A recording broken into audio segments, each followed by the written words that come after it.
Hello, welcome to another edition of the Revolve Fitness Sunday Soapbox.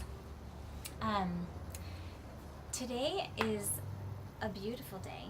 It is not Sunday, but it is a gorgeous Wednesday evening, and I am getting ready to go to the Summer Meltdown Music Festival, which I cannot wait for.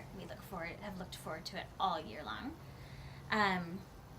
Last year we went just days after we found out that my husband no longer had to get chemotherapy.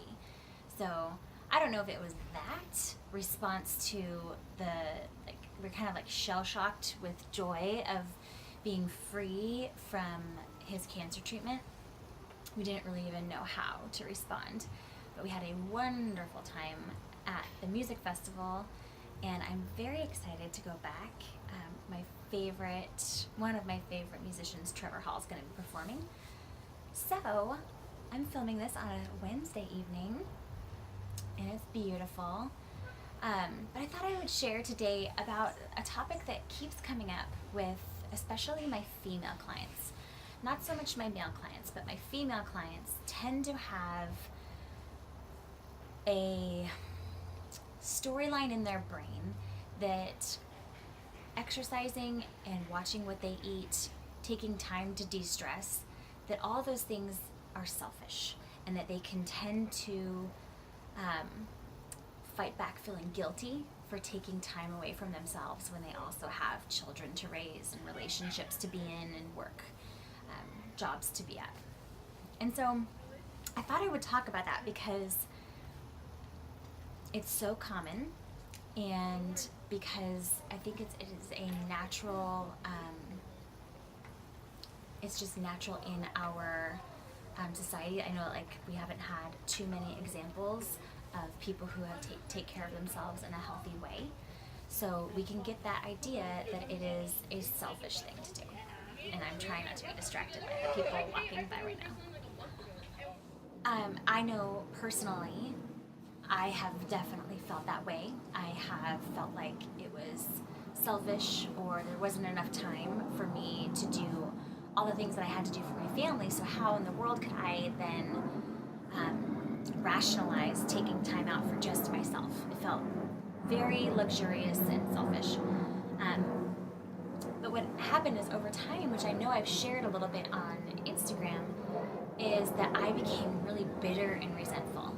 And I basically just depleted. Like, if you picture me as a bucket of water, my bucket was completely drained.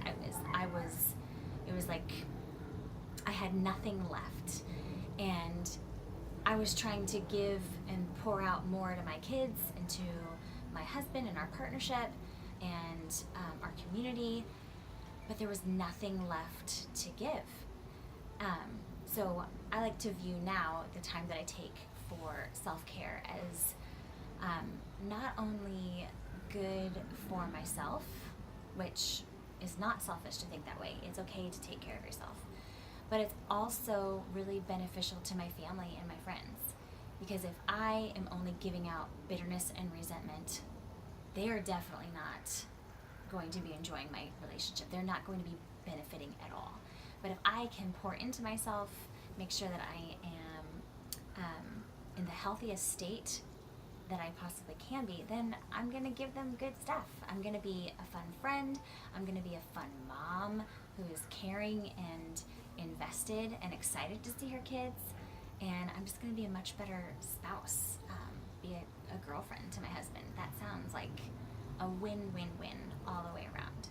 So if you find yourself in that place where you feel like, going on a walk or getting a massage or watching what you eat or exercising, if that is selfish, I just encourage you to think of it this way, that you can't pour out of an empty cup. You cannot pour anything out of an empty cup. So make sure that you're taking time to fill yours up. So thank you for listening today, and I hope that if you benefited from what I spoke about today on the Sunday Soapbox, that you would subscribe and leave a comment below. Let me know different ways how you have begun self-care for yourself.